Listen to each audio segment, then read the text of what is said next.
Hello, Rag Squad. When you think about businesses that are selling through the roof, like Aloe or Allbirds or Aviator Nation, sure, you think about a great product, a cool brand and brilliant marketing, but an often overlooked secret is actually the businesses behind the businesses, making selling and for shoppers buying simple. For millions of businesses, that business is Shopify. Nobody does selling better than Shopify, who are home of the number one checkout on the planet. And the not so secret with Shop Pay that boosts conversions up to 50%, meaning that there are way less carts going abandoned and way more sales going. So, if you're into growing your business, your commerce platform better be ready to sell wherever your customers are scrolling or strolling, on the web, in your store, in their feed, and everywhere in between. It's no secret, businesses that want to grow with Shopify. Upgrade your business and get the same checkout Allbirds uses. Sign up for your $1 per month trial period at shopify.com/ranks, all lowercase. Go to shopify.com/ranks to upgrade your selling today. That's shopify.com/ranks. Dougie. Sam. Just because we paused for an international break doesn't mean there wasn't any club drama this week. Juventus took the decision in late March to sack Thiago Motta. I have many questions, Dukes, chief of which is a very simple one. Why now? Thiago Motta has finally been sacked by Juventus with Igor Tudor signing a contract through the end of the season. Yeah, that was inevitable, unfortunately, after especially the last two defeats against Fiorentina and Atalanta for Thiago Motta, who felt that this new project never got going. Lookman only has eyes for goal, and it is 4 for Atalanta, and this is the humbling to end all humblings for the Bianconeri. If Juventus went on to win the Scudetto, I still wouldn't believe in the project. I still wouldn't believe the project because I don't see players performing. I see players that have promise, and like a player like Yildiz, they're actually getting destroyed. Yes, hello everyone. I hope you had a good week. I hope you had a better week than Thiago Motta. I am your host, Sam Tai. I've put up 3 shells in the last 72 hours, feeling very handy. Co-host Dougie Critchley, what have you achieved in the last 72 hours? I have managed to enrage the entirety of Liverpool's fan base. I think it's my biggest achievement. Yeah, the Trent Alexander-Arnold news was sort of breaking today. I decided once again to stick my massive bald oar in, let's say, and face the consequences. And they are a little bit upset with me, but I think they're mainly upset with the club, and they are particularly upset with Trent Alexander-Arnold. So it's not really about you, is it? Fortunately. Well, I'm the lightning rod at the moment. I'm taking the beating. Yes, of course. Must be a day ending in Y. Dougie Critchley has upset yet another football fan base. Our Voice of God producer Jack Collins is also here. Jack, what have you achieved in the last 72 hours? I've been going to the gym, Sam. So I've achieved. I have started my pre-wedding routine. I told the Ranks listeners this on Wednesday's episode. It has continued. I've been with it, but it's all a prelude because I'm going on a stag this weekend. So I'm basically just trying to counterbalance it before I go. So I'm off to Malaga. Hey. So that's going to be fun. I'm going to hopefully drag everyone on the stag to a game in Malaga. It's probably not going to be quite as dramatic as when I took a stag in the summer to the German third tier, but I am hopeful that I will be able to get them at least somewhere near a football game this weekend. Yeah, La Rosalada is a lovely, lovely stadium as well. I've been to watch them play Athletic Club there. It was a very boring game, but it was a very, very nice thing to do because Malaga's a lovely old place. The weather's great too. Ireland, 2 wins. The Gavin Bazunu effect. Yeah, just having him in the squad has clearly cheered everyone up so much. Yeah, 2 wins. I don't know what to do with this kind of thing.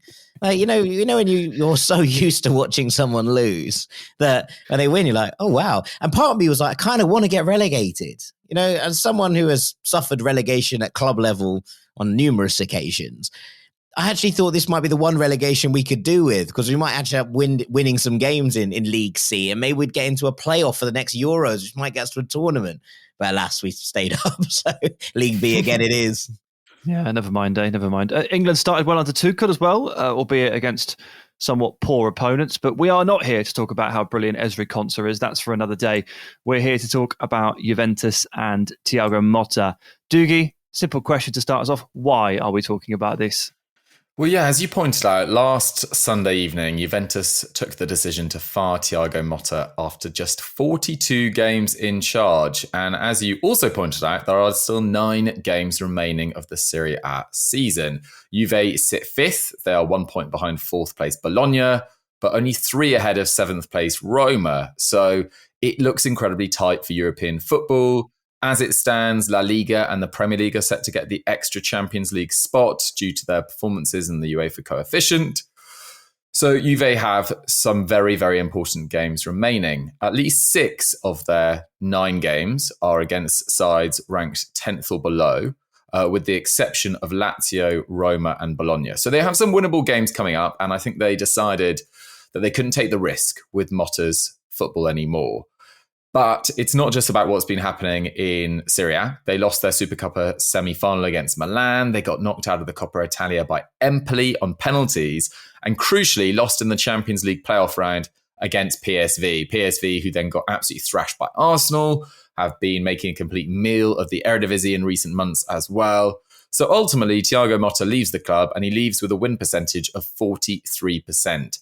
That was 21% lower than Allegri's in his second spell at the club, and it was the lowest of any Juve manager since Luigi Del Neri, who was the manager before Conte transformed the club when Juve was still sort of recovering from the Calciopoli scandal.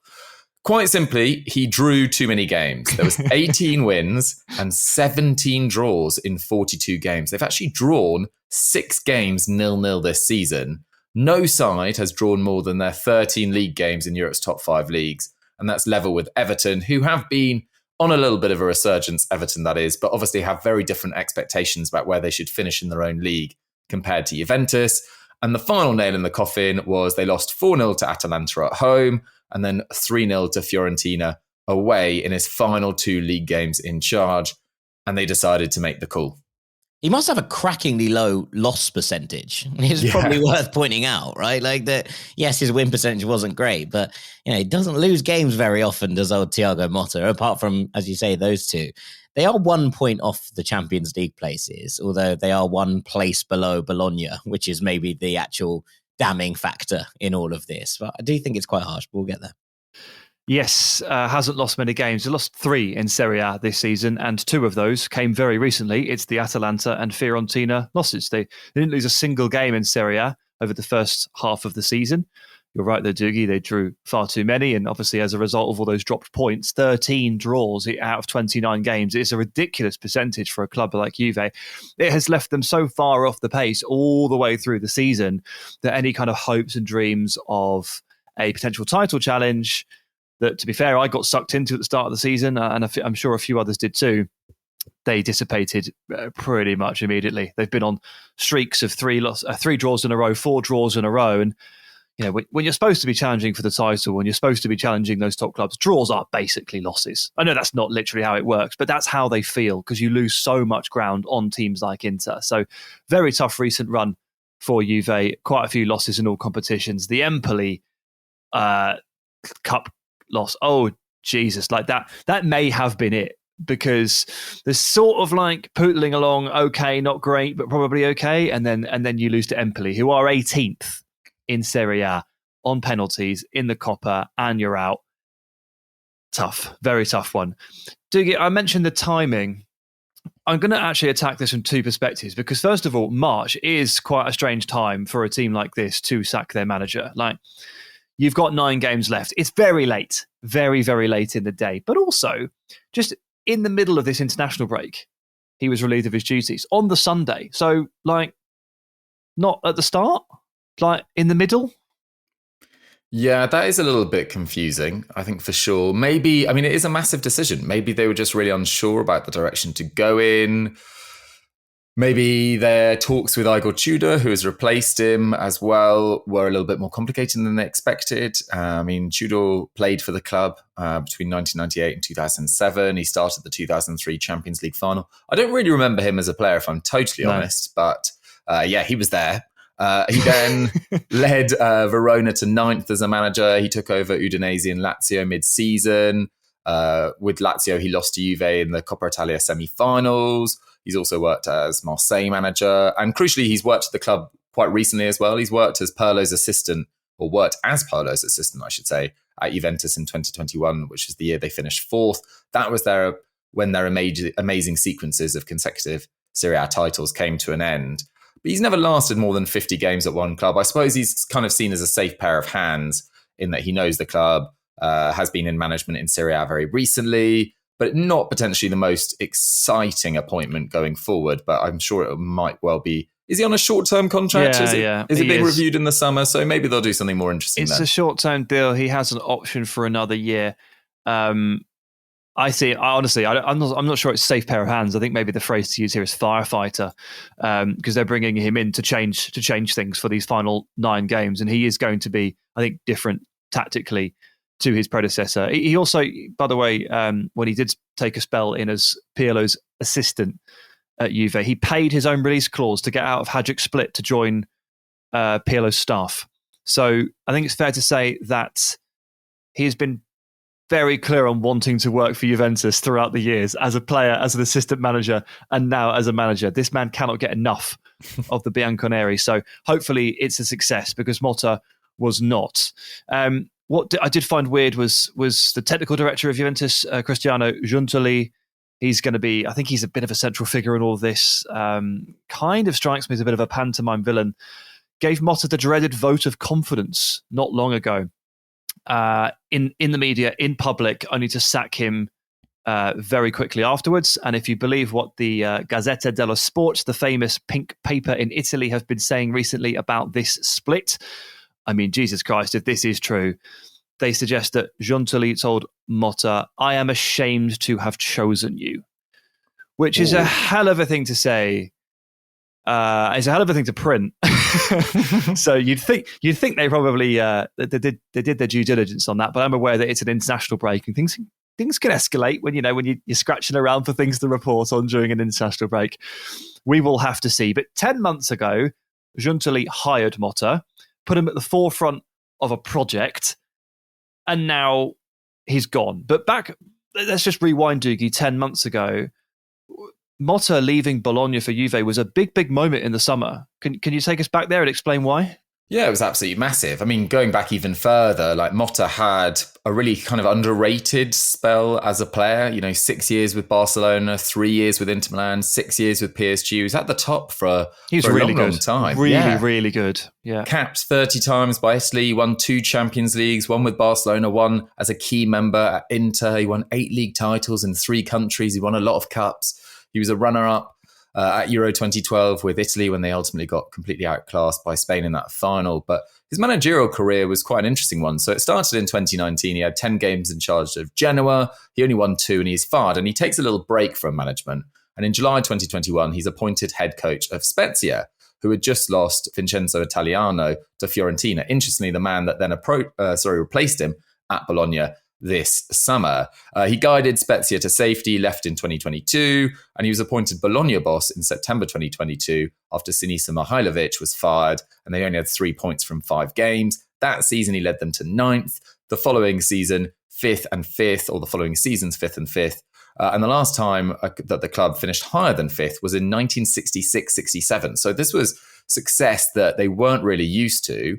And he made a number of smart moves in the market, and with any manager, with any club making smart moves in the market, it's never quite sure whether to credit the sporting director, and we'll get onto that with Juve, or the manager, but they did make some smart moves. Bologna, they brought in Calafiori and Doi, Stefan Posch, who's just a Serie A legend in my eyes, Freuler, Salamakers. Sorry, just quickly, because there have been so many fantastic, great, heroic, legendary players that have come through Serie A, and I'm afraid to tell you that Stefan Posch just isn't one of them.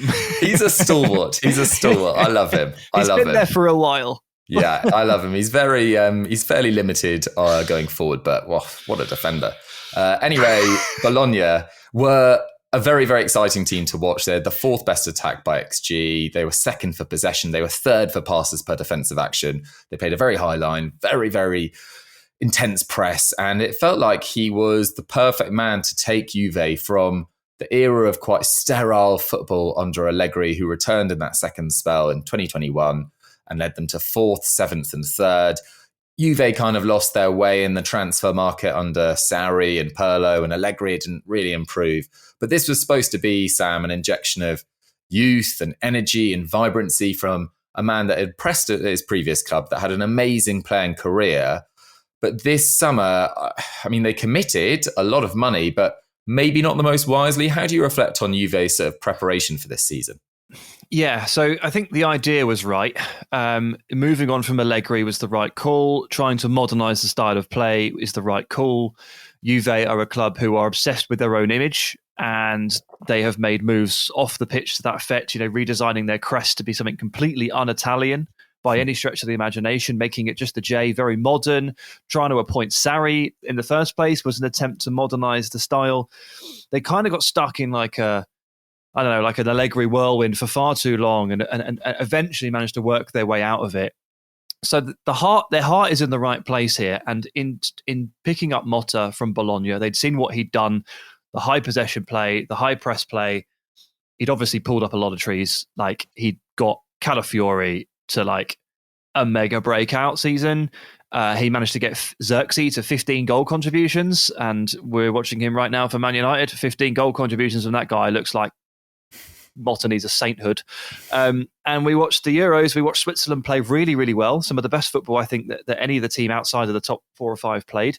And you start to realise as you watch them that actually this is a huge dollop of Bologna running through this team. It's a huge dollop of Motta, because Remo Freuler, Dan Ndoye, Michael Abischer, all excellent.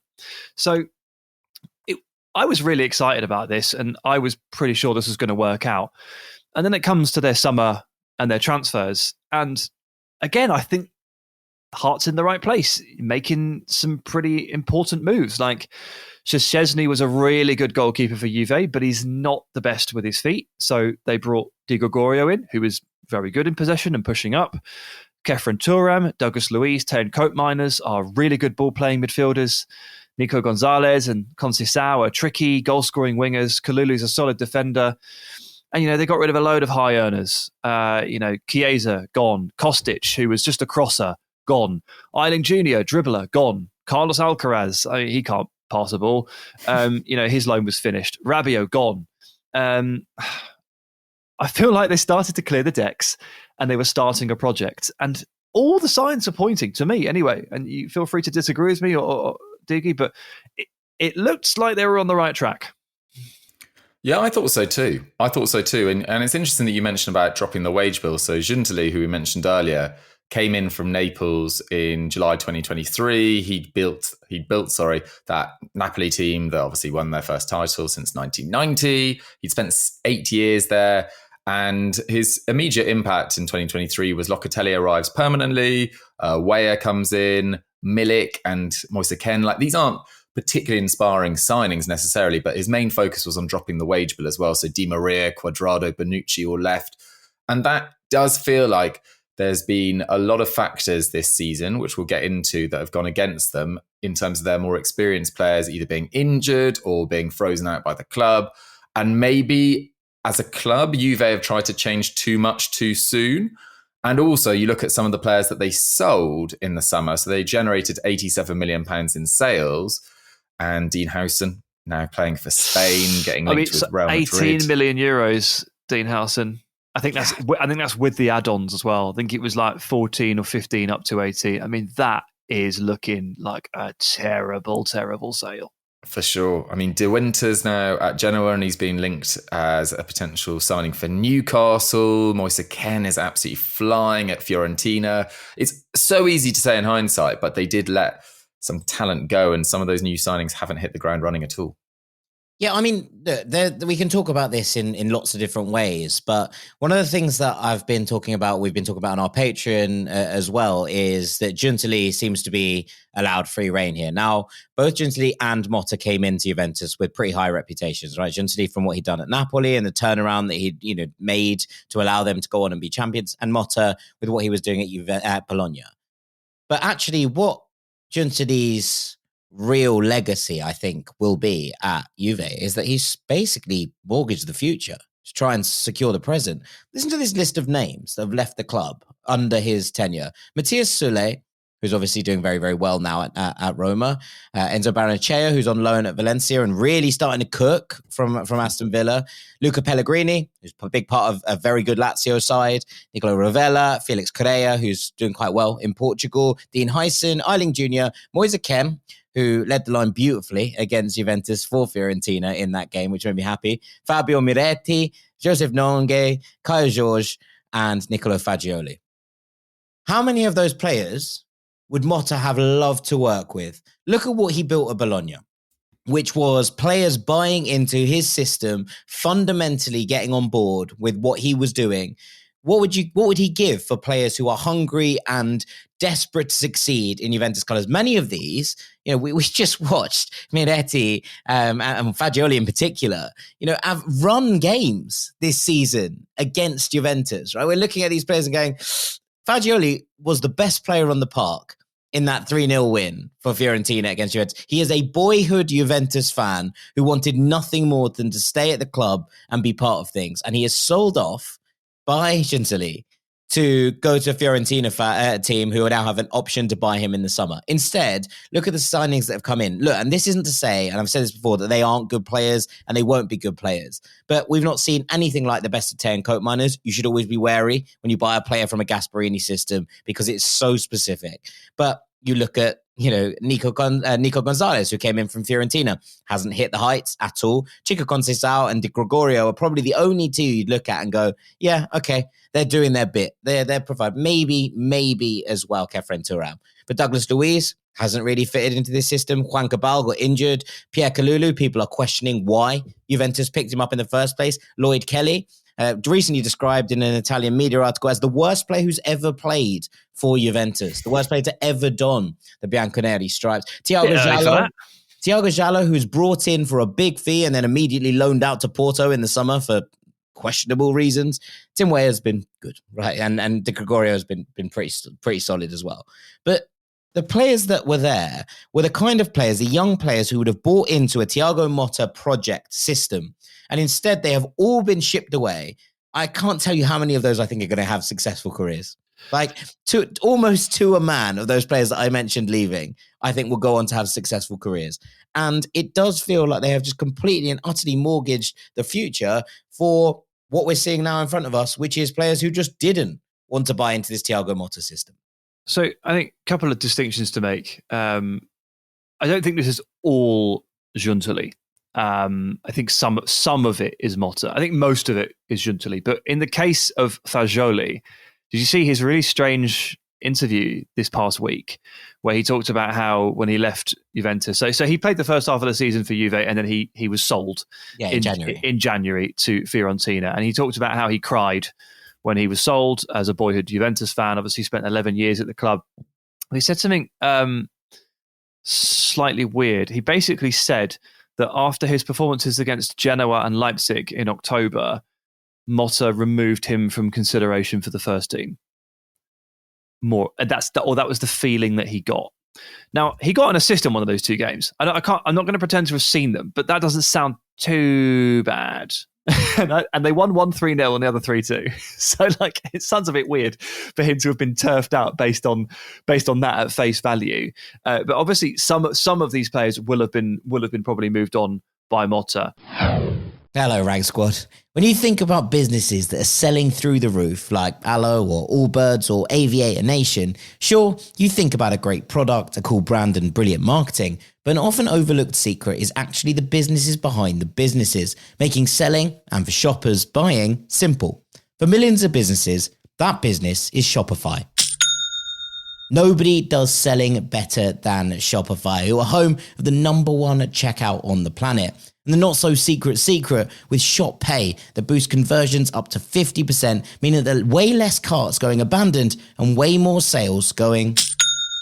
So, if you're into growing your business, your commerce platform better be ready to sell wherever your customers are scrolling or strolling, on the web, in your store, in their feed, and everywhere in between. It's no secret, businesses that want to grow with Shopify. Upgrade your business and get the same checkout Allbirds uses. Sign up for your $1 per month trial period at shopify.com/ranks, all lowercase. Go to shopify.com/ranks to upgrade your selling today. That's shopify.com/ranks.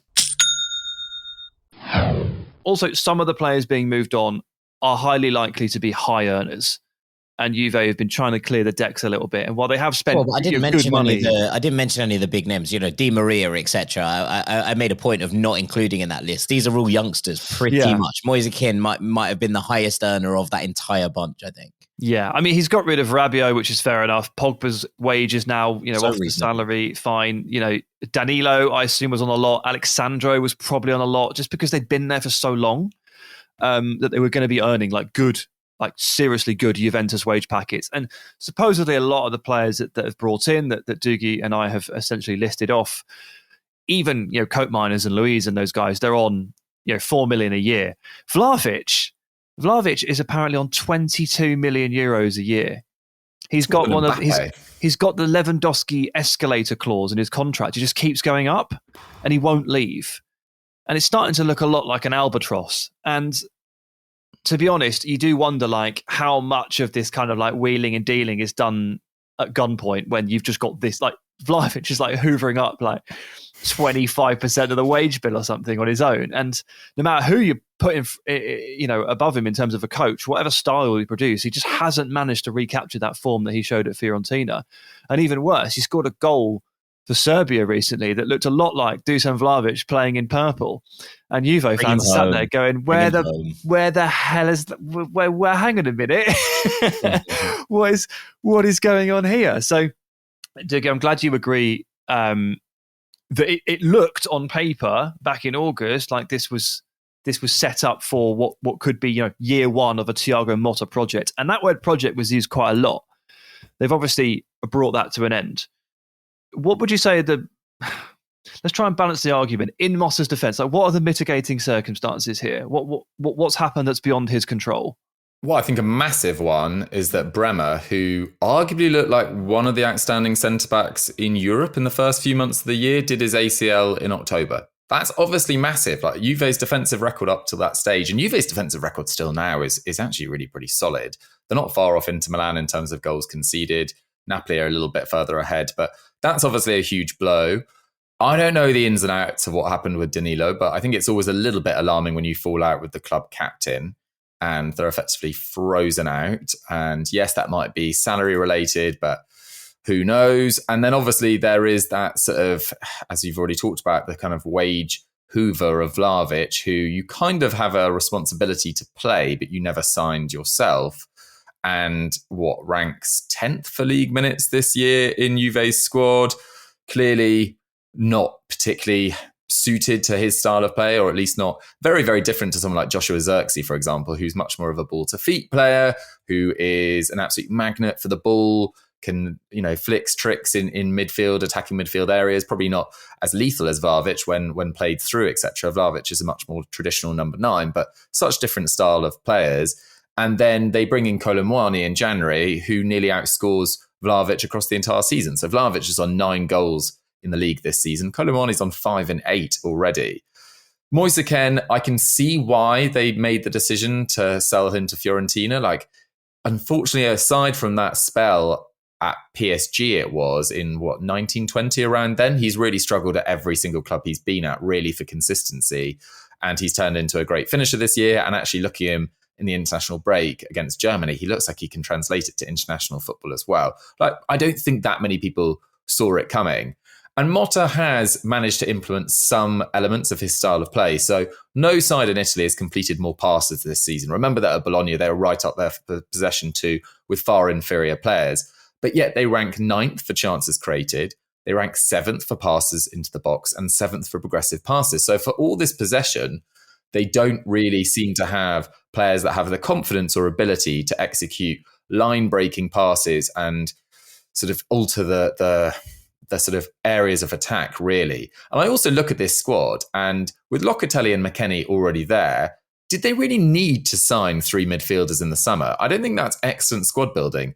And Sam, yourself, having seen Douglas Luiz for years at Villa, this is a competent player. And I know he hasn't shown it at Juventus so far, but he's not as bad as this. No, he's awesome. Bring him home. The next 35 minutes of this podcast will be me ranting about the fact that Douglas Luiz was stolen from my heart this summer, and they haven't even bothered to use him. No, he started horrendously. Did he give away like 2 penalties in 3 games? Yeah, and he's had hamstring problems, and he's like literally on about 400 minutes or something. It's been a complete zero of a season for Douglas Luiz, unfortunately, and it's kind of helped no one. The transfer was engineered to help Aston Villa overcome PSR concerns back in the summer. He was going to have to leave. Obviously, Villa got Barrenechea and Illing Jr. in return. Barrenechea is going to be a baller. He's absolutely killing it Valencia right now, and he's going to be special. I'm really excited about him. Yeah, I'm trying not to get too excited because I'm almost certain he is the next sale. He's gaining so much steam. Villa are just going to sell him for 30 million or something. That's probably just the way it goes, unfortunately. But he is, after probably a tough first half of the season on loan at Valencia, he really is starting to find it. It's been some pretty good content on him as well. There's a good interview on The Athletic about him where he describes his mentality and his technical skill set as like the perfect blend of like Argentinian mentality and La Liga technicality. It's very exciting until you remember that he's never going to play for you, so it doesn't it doesn't matter. But yeah, Luiz not worked out. Thuram hot and cold, I'd say. I've checked in on Juventus here and there this season. There have been times where you can see him kind of just like coasting through midfield and swatting players away, and times where it just doesn't really happen for him. He's been one of the better signings, I would probably say. Like, last 2 months. Di Gregorio and Chico Conceição, I think, stand out for me as the players that have really kind of come in and hit the ground hot. And there should be something. Kevin Thuram's behind them. Is there something in that, right? Like Chico Conceição came in here with a point to prove, a bit of a chip on his shoulder about coming in there and absolutely delivering. I think Kevin Thuram would have felt exactly the same. Di Gregorio making a step up in Serie A. Like, when you look at some of the rest of the players that came in, is that hunger there to play for a manager who wants to do that project, etc., who looks to kind of build something long term? I don't know. I don't know. Maybe. Look, they played Villa this season, obviously. Got a very close look at them, and they were rubbish. Genuinely rubbish. It was a 0-0. Shock. They got away with one a little bit in the 95th minute. Rodgers headed home, and Di Gregorio was fouled, in inverted commas, in the build-up. But their best players on the night were Di Gregorio. He had a really good night, made some good saves, and the whole attacking game plan was if we pass it to Chico Conceição, maybe he could dribble past 4 players and score. And he did his best, bless him, but he didn't manage it. Shockingly. You can always give that a good go, though. He's really good, and he came quite close, but they just gave him it's far too difficult a task. Look, they also took City apart later on in the league phase, although I don't know how much of an achievement that actually is at the moment, particularly since it was the City pre-December, pre-January, I should say. And they're on course for 68 points in the league, which is fewer than last season. They finished 20th in the Champions League phase and got beaten by PSV. As we've talked about, they've dropped out of the Coppa Italia to Empoli. And I was reading the great Gab Marcotti of ESPN today, and he's provided a little bit more context that I would never have known. First of all, Thiago Motta did not communicate very well. And as I've sort of talked about on this episode already, Juventus, the image of Juventus is very important to them. And that just doesn't come across in terms of the design and the brand and the playing style, but also like it's actually the manager's job to really nail those elements in terms of press conferences. And apparently Motta had a funny way of saying exactly the wrong thing at almost every turn. Just a very poor communicator for the position that he was in. Some players apparently very confused. There's been reports of a lack of rapport between he and the players, but also Tim Weah has played 5 different positions and Weston McKennie has played 6. And also he has named 7 different captains in Serie A this season alone. Now, I know there have been some injuries, but I don't think there's ever a case where you should be naming 7 different captains. It's not. I don't know. Certainly in Italy, they didn't understand it. That's very clear. And there've been a couple of players that have just dropped off a cliff and disappeared. You know, Fagioli is one who was doing fine and then gone. Kenan Yildiz was great. 22 starts, I believe, this season, and then he just disappeared. And a lot of the things that he has done this season have just left the fans scratching their heads a little bit. And Dougie, as you outlined right at the top of the episode, you take all of this in as context. You gather it all up as information and evidence, and then you look at the table and you realise Italy are not getting 5 spots in the Champions League this year. Like, the coefficient looks pretty soundly like England and Spain are in the money on that one. And so suddenly things feel a little bit tighter, don't they? 4th is a must. Yeah, 4th is absolutely huge. It's really strange sort of looking at their results all season, which you've already alluded to, you know, beating City, as we said. They also drew with Lille as well as Villa. That looks like a pretty good result, given how well Lille played at points in the Champions League. They also beat Inter 1-0 at home. They beat Milan 2-0 at home. They drew 4-4 with Inter away from home as well. So there have been moments where it's not been complete doom and gloom, but I have to admit, I did expect slightly more. And as I said, their goals against tally, 28 against in 29 games. That's very solid. But only 45 goals for, which is 20 fewer than Inter and joint 6th in Serie A. And it's not been as entertaining as people would have expected. And Dougie, it's been really boring. It's been very boring. It's been very boring. Let's have it right. And also, I looked at some of their signings and I thought, Kefren Turam, love that player. That's a really good addition. Tejan Koopmeiners, was exceptional for Atalanta last year. And yes, Jack's right to point out that, like players like Højlund and De Ketelaere and even players further back like Duvin Zapata and Luis Muriel, they had their numbers juiced at Atalanta under Gasperini, and that's definitely a factor. But Tejan Koopmeiners looked like he had the versatility because he played so many different positions and just the technique to thrive in a different environment, and it just hasn't worked whatsoever.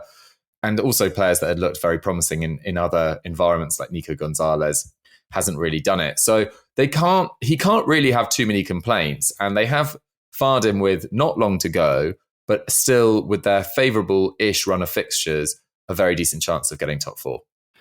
Yes, that run of fixtures looks quite good. And I think that's probably where we'll finish up here with just a brief look at the fact that it's Igor Tudor that has taken over and he gets given like quite a nice little run. They've got Genoa at home to kick things off this weekend. Then it's a tough one away to Roma. Then it's Lecce, Parma, Monza before they play Bologna. Like, you can't ask for much more. Really, in terms of like the next 5. You've got one real toughie there and then Bologna on the horizon, but leading up to it, some amazing opportunities there to put points on the board against Genoa, against Lecce, against Parma and against Monza. Like, Juventus should beat all 4 of those teams. I say should. Football isn't played in a vacuum. And Igor Tudor, from what I can tell, I'm no expert on him, but he likes a back 3, which somewhat at odds to what Motta has been trying to produce at times. It's well within the Juventus DNA, but it's kind of what they moved away from over the course of the summer when they obviously refurnished the squad. And I think he plays quite direct football, which again is quite different to Motta's high possession style. So there aren't too many similarities between them as coaches, I would argue. So this is a real U-turn in approach for a very specific set of games. How do you think he'll get on? I think it's a big change for sure. I do think there's enough talent in this squad. Like, I do think Colomwani has looked pretty excellent. I know he has really overperformed his XG and actually hasn't had very many opportunities. And there's been some pretty amazing finishes from strange positions, etc. But he's worked miracles, really. Yeah, given what he's got. But you look at Yildiz, you look at Mbangula as well, who's looked really bright. Cambiasso, Conceição. Like, there's enough young talent coming through this squad. And if you settle on a settled midfield, Locatelli can, pick through balls very effectively. McKennie pops up with crucial goals.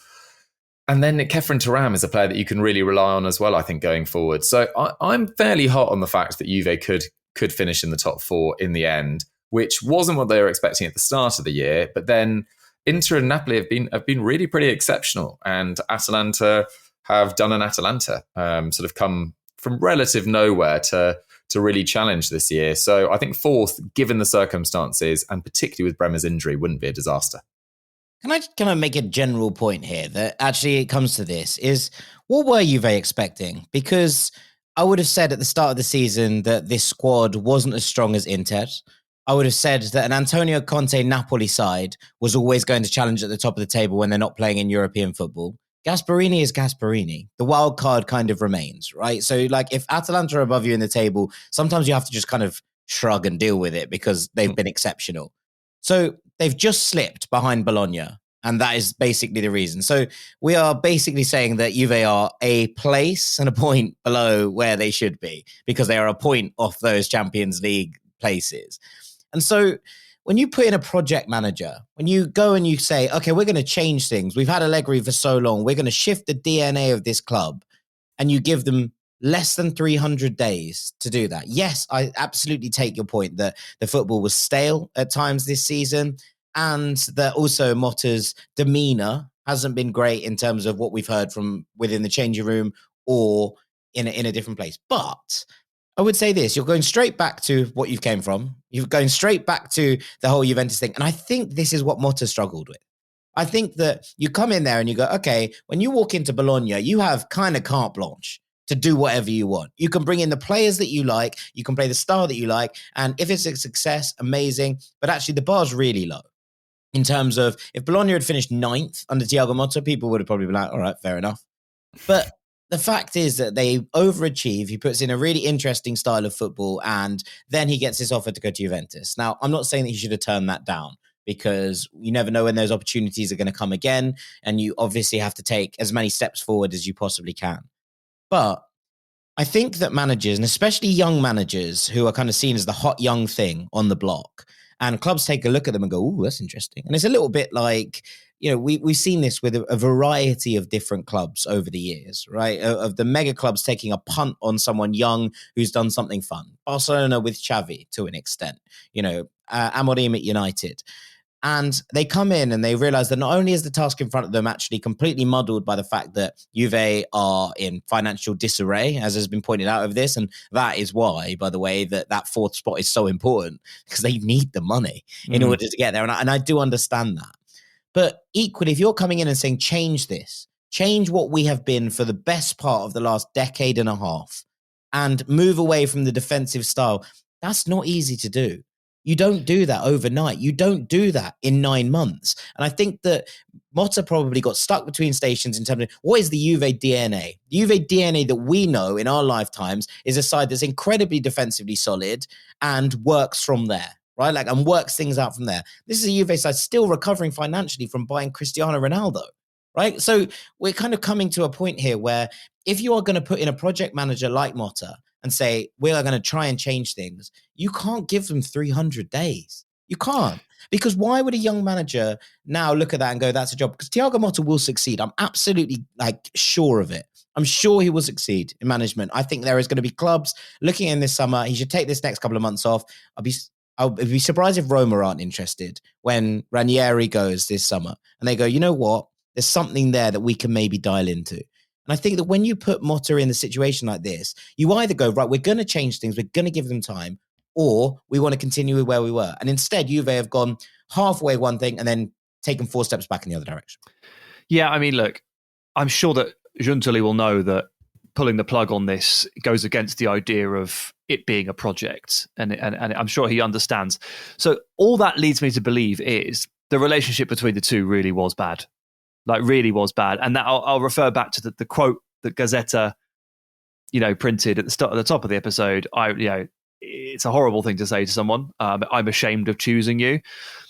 That hint. That is a hint that the relationship was completely and utterly broken. Now, the interesting question is Guintoli the right guy to be the technical director of Juventus? Because there have been a couple of players who have left the club and not spoken particularly well of him. Danilo wasn't that appreciative of the way that his exit was handled, and Szczesny, you know what he's like. I mean, there was a whole conversation about Szczesny had basically last summer told Guintoli, I'm going to retire in a year, and Guintoli took that as, okay, you're out of the project, and bought a new goalkeeper.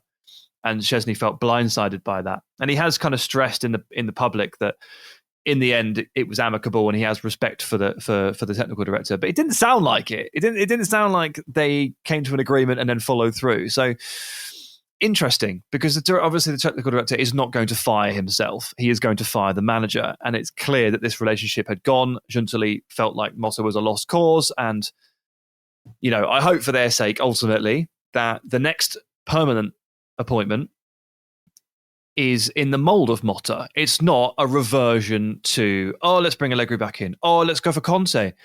Because then you're just speculation. You're just dancing in circles. Yeah, you're just going around in circles. It's ridiculous. Like you're 1 year into a project, into a rebuild. Stick with it and pick another manager in Motta's mold, possession based, young, hungry, etc. Rather than sort of reverting to type, as let's be honest, clubs often do because they panic. One question before we go: Tudor has a short-term contract to the end of the season. In usual circumstances, that is a 9-game deal. They are at the Club World Cup this summer. Is he in charge for that? What happens? We've never been here, have we? That's a good question. I've got no idea about the terms of his Literally not a contract. clue. I'm sure it's been included in his contract. What I just final He's been paid point. I think it's something like €4 million to do the rest of the season. So I'd imagine he'd probably put the Club World Cup in here for that price. That price. Wait, I tell you what, we'll give you $3 million, but we'll put an extra $1 million on it if you do the Club World Cup as well, pal. Yeah, I think Igor should get himself on the beach for sure. They start the tournament, I think, on June the 14th. So they've got 3 group games, and then obviously there's a knockout phase. So, like, if they get anywhere any good, it's a 32-team tournament that starts in mid-June. This thing's going to July. Like, typically, this contract that Tudor has signed would probably finish on June the 30th. If he gets them into the Champions League, he will get the job. Like, I'm pretty sure of it, because this is a man who clearly wants to be there. You mentioned it already about how much he's paid off his own. He drove from 10 hours from Croatia to get to the training ground on Monday. Well, they called him on Sunday. He drove for 10 hours to get there. He loves this club. If this succeeds and they get in the Champions League, he will be given the job. I guarantee you it.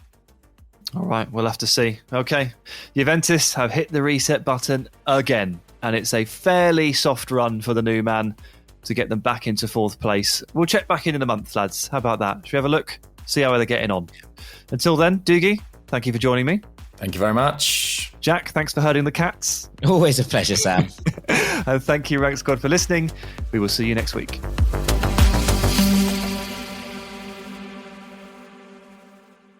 Hello, Rank Squad.